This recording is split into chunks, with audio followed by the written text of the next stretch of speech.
All right, let's not sugarcoat things. Syracuse men's hoops is not playing inspiring basketball. SU has 3 straight losses, each of them by single digits. As the calendar flips to February, the Orange need to turn the tide in their favor. And there's no better time to do so against a team who's lost 9 straight to SU. Boston College hosts Syracuse on Saturday at the Conti Forum. We've got what you need to know right here on Cuse Countdown.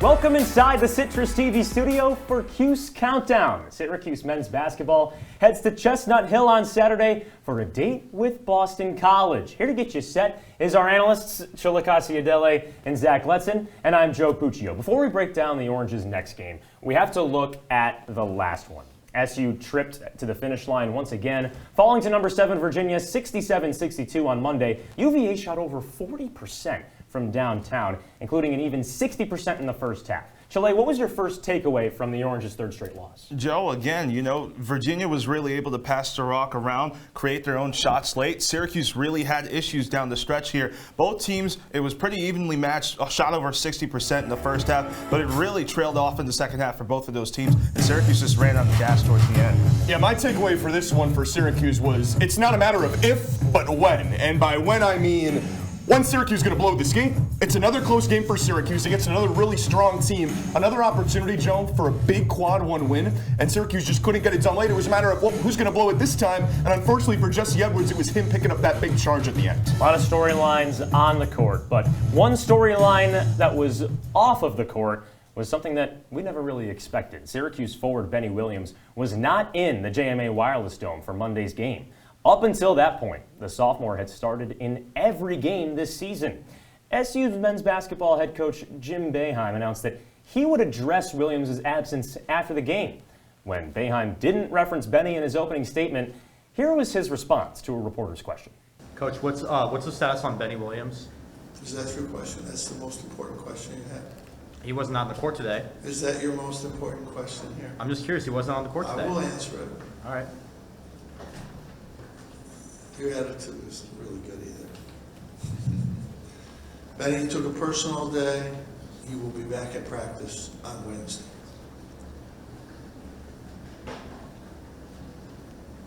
That's it. We have that question. That's all we have. That's typical with Syracuse. Well, obviously, we wish nothing but the best for Benny and hope to see him in the lineup soon. But Zach, it's been a rough stretch lately for SU's 3. Yeah, I don't care if, this is a Syracuse team that maybe Benny Williams hadn't been playing his best ball and had been really struggling a lot, Joe. But you need Benny Williams on the court. You need him in the JMA Wireless Dome. And, well, this idea that wasn't something that was necessarily important, I beg to differ. I think this was pretty important, and him not being in the dome at all, we'll see if he's a part of this game on Saturday, Joe, because he was such a big part of Syracuse's win against Boston College on New Year's Eve. So the fact that, 1, he's not there, and that 2, Jim Boeheim's brushing off the question like, hey, why are you asking me this? This isn't important. Very puzzling to me. Zach, when Jim Boeheim initially benched Benny Williams, he said he can score inside. He gives us more of a physical presence. He played well. He hasn't played well, but he hasn't practiced well either. I think there's stuff going on, obviously, off of the games, off of the court that we're not seeing. And, this is somebody who after the Boston College game, Jim Boeheim said he was the best forward this team had. That was only on December 31st. How far have we fallen since then? Well, hopefully SU can get its best forward on the court to help out Joe Girard III because JG3 has been freezing cold in the last 2 games. The senior scored 7 points in the UNC loss and in the UVA loss. It's reminiscent of his late November string where he scored 9 points in 3 games. But Chile, what have you seen in Girard's game this past week?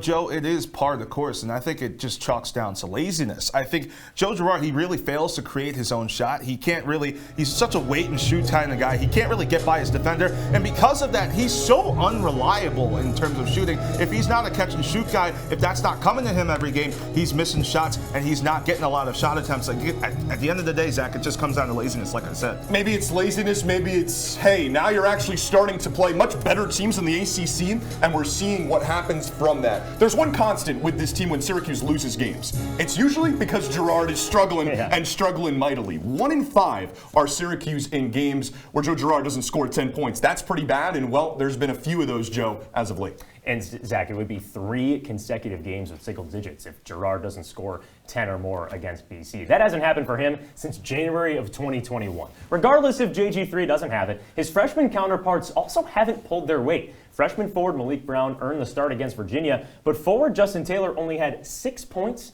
in 35 minutes. Zach, are these freshmen ready to go? Joe, I was screaming when I was watching the Virginia game because Justin Taylor, pretty loud. You know, I can be a loud screamer when I want, but I was screaming pretty loud because Justin Taylor, he's getting all the shine. He's the one playing the majority of the minutes, and you got Chris Bell on the bench. That made absolutely no sense to me in this Virginia game, Joe. When you're talking about a Syracuse team that the NCAA tournament might be a formality, you have to find which one of these freshmen are really going to end up being stars for you, and I like Justin Taylor. I think Chris Bell deserves to play more so Syracuse can see what they have from him. Malik Brown, we'll see. Someone that for Syracuse, Chile, I think has really earned this starting role and really going to be interesting to see how he plays against Boston College. Yeah, Zach, he's played absolutely well lately. He's really earned it over the past few games.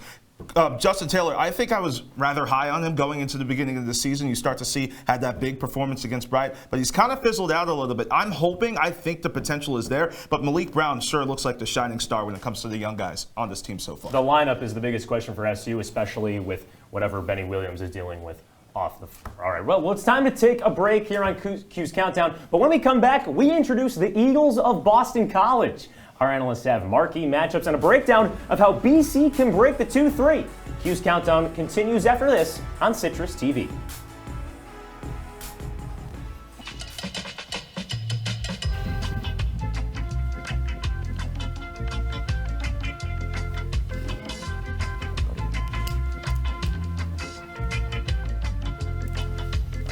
That was good. Yeah, music's got to be quieter. Yeah.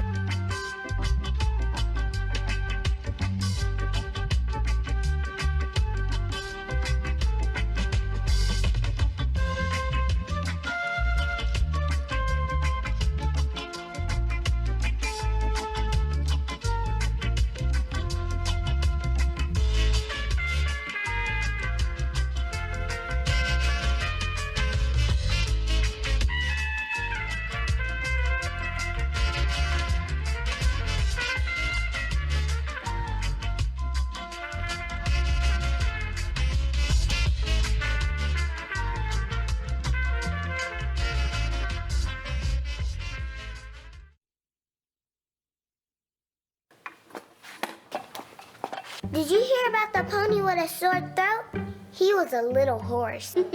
Can I tell you a cat joke? Just kidding. Why couldn't the Wait. Why was the basketball court all wet? Why?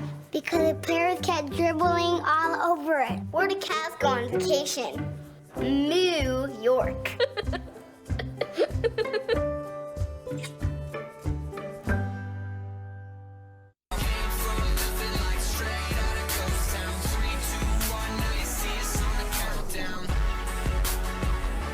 Let's keep it rolling on Cuse Countdown. Chilekasi, Adele, Zach Letson, Joe Puccio here to preview Syracuse men's basketball's bout with Boston College. Fellas, these two teams already played earlier this season. The Orange grounded the Eagles 79-65. Zach, what was impressive in the New Year's Eve win? Well, boy, the timing's certainly interesting, right? Because Benny Williams was one of the main stories, Joe, in that win for Syracuse. 16 points, 11 boards. And like you said, Chile, Jim Boeheim had some nice things to say about him after the game. Benny Williams had a great game with that double-double, like I mentioned. Girard added 24 as well. This was a real solid effort for Syracuse against a BC team that's really struggled a lot throughout this season. But Syracuse did what it needed to do to get that win on New Year's Eve. Yeah, and I think one of the things that sticks out to me, the Orange forced 17 turnovers, and they shot over 50% from the three-point line. It's absolutely insane how they played, and I think going into this game, it's got to be something similar, but they've got to be scrappy. They've got to be able to force those turnovers like they did in the first game. That's how they're going to be able to win here. So we've been talking about how Syracuse hasn't been great as of late, so you would think that Boston College would host Clemson and, they lose, right? Well, that's wrong. Boston College hosted number 20 Clemson on Tuesday and scraped together a 62-54 victory at Chestnut Hill. The Eagles shot over 10 percentage points better from the field than the Tigers. Chile, Syracuse might have its hands full on Saturday. Yes, Joe. It depends on how they play. The funny thing is Boston College actually got out-rebounded in this game, but they still found a way to pull it together. They forced 17 turnovers. Clemson turned over the ball 17 times compared to Clemson only turning over the ball 11 times, A defensive clinic, getting stops in the second half, 25 defensive boards. Quentin Post, really, he was in some foul trouble in the second half, but they were able to climb their way through either way. Turnovers is an excellent point, Chile, because this game was all about the defense. Listen, this was a gritty, ugly kind of win for a Boston College team that's really struggled to pick up wins in conference play, but they got it done because of the defense. There was a stretch in this game where Clemson missed 17 shots in a row. That's pretty ridiculous, and if BC can keep up that kind of defensive play, Joe, like you said, we might have an interesting one on our hands Saturday. Who knows? We might have one. So let's take a look at some of the big-time players and matchups for Boston College, starting with its head coach, Earl Grant. Grant's in his second season with Boston College. So far, he's amassed a 24-32 record. Didn't qualify for the NCAA tournament last year, but where Grant was really successful was at the College of Charleston. Almost a 60% win percentage down there. Qualified for the NCAAs in 2017 and 2018. Zach, what else do we need to know about BC's headman? Yeah, like you said, he did a great job in the CAA. It's a little different when you're in the ACC, right? And this is really a true challenge for a coach, trying to take a program that basically you had to tear it down to the studs and rebuild it from the ground up. That's kind of a challenge for Earl Grant. And look, things are early. They are still really early in the rebuilding process, so I think it might be a little unfair to judge where things are at with Earl Grant, judge if he's a good coach or not, because this is a BC team, Chile, that in the 10 seasons prior to Earl Grant getting the job, 9 of them were losing seasons. So he's got to rebuild this entire thing, and we'll see how it goes. Very tall task for somebody who led his team, Georgia College, in 2000 to the D2 Elite 8. You know, he's got a good record, 2017 Coach of the Year, and CAA regular season and tournament champions the next year in 2018. This is a guy who, you know, like you said, has a tall task, has to build up a program almost from the bottom up in a very basketball-heavy conference. This isn't, you know, the Big Ten or something we're talking about here, even though there are a lot of good basketball teams there. This is something where you got to start the process from the ground up. And as a Sixers fan, you know, you have to trust the process. I think it's coming. The defense is there. I think offense, scoring, they've got to work on that. Yeah, the Division II National Championship, that's something to hang your hat on. Nothing too bad. All right, we told you we'd get into some matchups this weekend, and one of the biggest ones, one of the most obvious ones, is Jesse Edwards versus Quentin Post. Both of them hail from the Netherlands. Both are 7 feet tall. Post averages over 15 points a game, and Edwards leads the ACC in blocks per game. Chile, what are you most excited for in this matchup? I'm excited to see how Post plays. You know, the first time, only 8 points against SU in the last game. He shot 3 or 6 from the field, but since then, he's been on the tear. Very much upward trajectory. Season high 29 against Notre Dame. He scored 24 against Virginia as well. This is somebody who has been getting better and better and better ever since that December 31st game. I'm excited to see how he plays Jesse. Like you said, Chile, every game since that first game that he played, remember, this is a guy that had a foot injury, didn't play at all this season until that game on New Year's Eve against Syracuse, and he was bad in that game. 8 points, 3 boards, those are both the worst totals he's had in any game all season, Joe. And it's interesting because since then, he's been on a tear, like you said, Chile. 3 games in a row with 20 points, only 10 against a good Clemson team, but he's someone that BC has to get him involved if they want to win. And you could also look at the other end of the floor too, right? Jesse Edwards hasn't been the best offensively, so how can he battle a 7-foot big man? Another matchup we're looking at is BC's transition offense against SU's tight press. Look, SU has pressed in the first half. It's unlike Jim Boeheim. He's done that over the last couple of games. Zach, why should we keep an eye on Boston College's offense against an early potential SU press? Well, it's going to be interesting because this Boston College team, this offense has struggled. So I think, Joe, this is an excellent matchup for Syracuse because you're looking at an Eagles team that's turned it over 277 times this year. Wow. That's not good. Breaking news. That's pretty bad. And that's the 3rd worst mark in the entire ACC, only behind Louisville and Florida State, who are both horrible teams as well. So not exactly good company you want to be in, right? So I think that's a good matchup for Syracuse. But we have talked about this press. It hasn't been perfect for Syracuse. In fact, it's been very hot and cold, and Jim Boeheim has said as much. Yeah, Zach, I think at times the Syracuse press has been very lazy. They don't really get back on defense at times. I think BC, like I said, they're a very gritty team, and that's what happens here. You can't afford to sleep, and I think Boston College, if Syracuse decides to sleep on the press, they're going to lose lose and they're going to get beat. Another matchup to keep an eye on is the three-point shooting against SU's zone, regardless of what it is. But to be more specific, Jaden Zachary, the guard, has shot over 30% from downtown this year, and SU's had a mix of both the 2-3 and the 1-3-1. We'll get to that in a second. But Chile, can Zachary shoot the lights out of the dome on Saturday? It's Or definitely the Conti Forum, I should say. Joe, it's definitely possible. You know, like you said, he's shooting about 30% from three. Doesn't take a lot of them, but he also commits a lot of turnovers as well. He had 4 against Clemson, 5 against Wake Forest earlier this season. The 2-3 zone could allow him to get away with some sloppy play. So I think SU has to really watch how they are and remain tight and don't get bunched up. They got to make sure they keep their space out to make sure that they've got all the pressure on Zachary. I gotta be honest. I think Syracuse is licking its chops at this matchup because the Orange have given up 22 threes in their last 2 games, but it's because they faced Virginia Tech, who's got one of the best three-point shooters in the country in Hunter Couture, and then a top 10 Virginia team. This isn't that. Jaden Zachary, he had a great year last year from 3. This year, like you said, shooting a little bit over 30%, but he has not had the year following that he's wanted at all. So I think this bodes perfect for Syracuse, which has struggled as a team giving up threes. We mentioned earlier that Syracuse has bounced between a 1-3-1 zone and a 2-3. Although SU has played within Coach Boeheim's patented 2-3 well, the Orange are just middle of the pack in scoring defense. Let's go over to the wall with our analyst, Zach in Chile. Hey, Zach, let's break down this 2-3 dated zone. Can I even call it that? Yeah, Joe, the problem when you're running a defense and a 2-3 zone that's been around for literally decades is that teams are going to figure you out, and they're going to find a way to exploit matchups, specifically Chile, on the perimeter. That's exactly what Virginia Tech did, especially in that first half when you take a look at how that game went down in Blacksburg. Hunter Couture, that's someone you don't want to leave open. So Syracuse immediately closes in on him. The problem when it's bounced inside, nobody has Couture as a one-on-one matchup. Their backs are to him. Benny Williams, Judah Mintz, no one picks him up. Hunter says, thank you very much. That's probably the last guy, Chile, you want to let wide open for 3. Yeah, you know, Boston College will really make you shoot that wide open from the perimeter. Take a look at this video right here. This is what they did the other night against Clemson. You watch this play here, and you watch 4 guys get stuck here in this bunch. They're all caught because they're playing the zone. Goes out to Mekhi Ashton Langford. He'll swish it and dish it. Swish it, dish it, a little bit of a roll there. You know, this is exactly what's going to continue to happen if Syracuse doesn't watch itself. It happens again. Watch this one. You take a look again at the video. 4 guys bunched here. You got 1 guy out here, but guess what? Prince Alibe.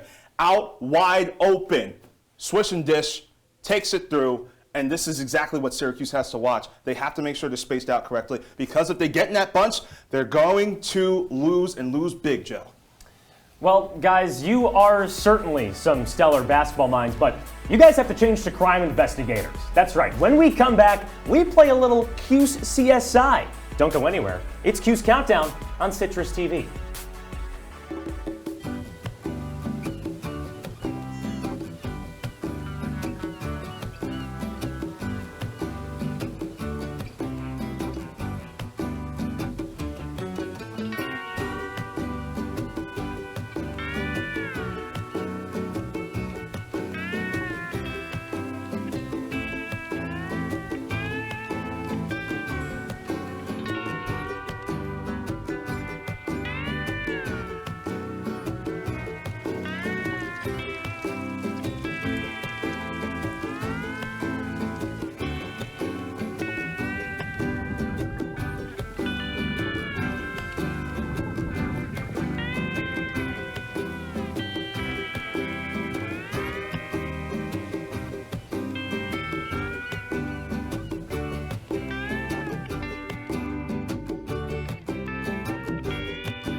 What are you, superheroes? Just 4 brothers who hate bullies and love this city.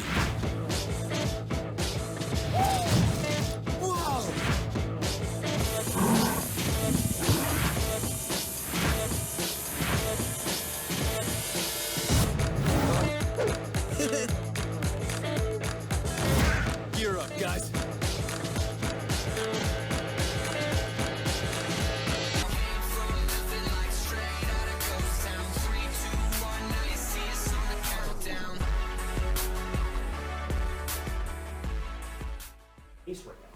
No, you put basil in the sauce to make it taste. Oh, I'm sorry. Sorry, that's me. They're talking in my ear here. It's time for a little Cuse CSI here on Cuse Countdown. These two have started to copy my style. I'm Joe Puccio, and with me here we got Detective Chilekasi Adele and Detective Zach Letson. We got a few cases to go over here in this. You guys ready to get on the case? No, A couple salutes here? We're getting a word saying we're ready to begin. All right, let's do it. Okay, let's start things off. Syracuse has been a little meh this season. It's fair to say, right? It seems like every other game, someone doesn't play up to its fullest potential. Detective Letson, we start with you. Who is committing fraud on SU men's basketball? Well, we looked front and back, Joe, to try to find fraud. It's a pretty big crime, all right? Pretty big crime that you're going to accuse someone of, but I'll tell you who I'm going to accuse it of right now. Jesse Edwards. Where have you been these past few games for Syracuse? The problem for Jesse, it's been foul trouble. 6 in the first 17 games of the season, Joe. He got in foul trouble. Detective Puccio. So sorry about that. Gosh. Detective Puccio.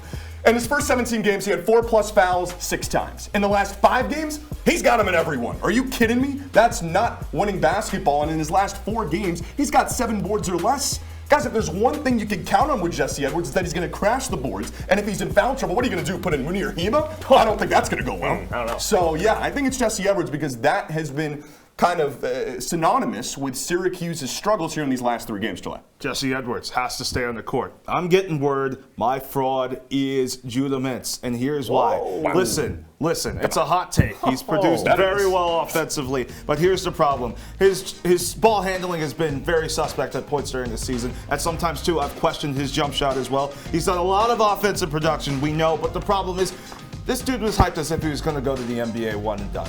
I don't think that's been the case so far. He's not. Lots of intricacies in his game that he's got to work on. Judah Mintz, he's produced well. I just think there's going to be growing pains with him in becoming a perfect player, becoming a better player, but he still has a long way to go, and it showed in the ends of games a lot of the time this season. Look, you guys went to school for this. You guys have worked hard to be detectives, but I don't know if SU fans are going to think that the second leading scorer is a fraudulent player. But anyways, let's continue. Look, both of you talked ad nauseum just a few minutes ago about the flaws of Syracuse's defense. It's a team game, except for when we play QCSI. Detective Adele, who is one player lacking on the defensive side? I'm going to say it's Jesse Edwards, and here's why. Hear me out here, all right? Hear me out. Oh, boy. We're hearing you. Like you mentioned, the foul trouble has been a problem this season, and he's put this team into horrible situations, especially late in games. He's not bad defensively, but it's how many minutes he can play down the stretch that is hurting the defense. Munir Hema simply is not ready. He had 7 blocks against St. John's, hasn't done squat since that. Jesse needs to be on the court late, and oftentimes with how many times he's fouled out, it's hurt SU defensively down the stretch. You might as well not count that St. John's game because it literally feels like it happened 3 years ago, and that's the only positive things we have to say about Munir Hema. But for me, it's got to be Joe Girard, and it seems like kind of the slam dunk answer, no basketball pun intended, but it already hurts when you're 6'1", 190, right? When you're late to make adjustments, and a defense that's not man-to-man, it's 2-3 zone. When your back is turned, things are going to be troublesome. And Joe Girard was late on assignments in terms of, you see someone open, he races across the court to try to guard him when it's like, you have to get to your spot. You cannot afford to be slow, to be late against the Virginia Techs and the Virginias of the world. That's exactly what Joe Girard was. It's not good for SU if its oldest starters are the ones not playing well in the 2-3 zone. All right, well, we have one more question here. That's what they're telling me here on QCSI. Look, Syracuse hasn't been able to close out games as of late. Let's be honest. 3 straight losses by 5 points or fewer. Detective Letson, who's to blame for these late game struggles? Now, I hate to say it because he's been a star in his freshman year, but it's got to be Judah Mintz. Oh, wow. I mean, the plan for Syracuse at the end of games is Judah Mintz, go out there, try to be superhero for us. What you don't need is Judah Mintz to try to race down the court and put up some superhuman shot. But tell me that's not exactly what happened against Pitt, against North Carolina, against Miami. Syracuse has no plan, Joe. Detective Puccio, I'm so sorry. Thank you. There, I worked so hard for this, listen, man. I caught myself Thank before you. I Thank you. But Syracuse has no plan, and you know what? I'm gonna give some blame to Boeheim on that as well, because it's not all the freshman's fault that he's doing that, but he's being told, okay, it's up to you. You can go try to win the game, and I just listed 3 instances where that was an absolute failure. Detective Letson, you blame Mintz, you blame Boeheim. I am blaming Joe Girard, and here is exactly why. Listen, no shot Judah should be the one getting the ball in these last possessions in all these games. Joe Girard has acted for the past how many years as if he's him. And guess what? He hasn't been him. He does not have it. He does not have the dog in him. He doesn't have that late game mentality to be able to take those shots. He is the one costing this team so many games. He's the one who is fraudulent, in my opinion. Look, folks, these aren't opinions. These two found the facts and presented them here on Citrus TV. Hey, good work, guys. I'm proud of you. All right, we got one last break here on Cuse Countdown. Zach and I are going to take the sunglasses off and put on prescriptions. Chile's just going to take them off. But more importantly, we've got predictions for the Chestnut Hill game on Saturday. Don't go anywhere. It's Cuse Countdown on Citrus TV.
All right, phew, now we can see.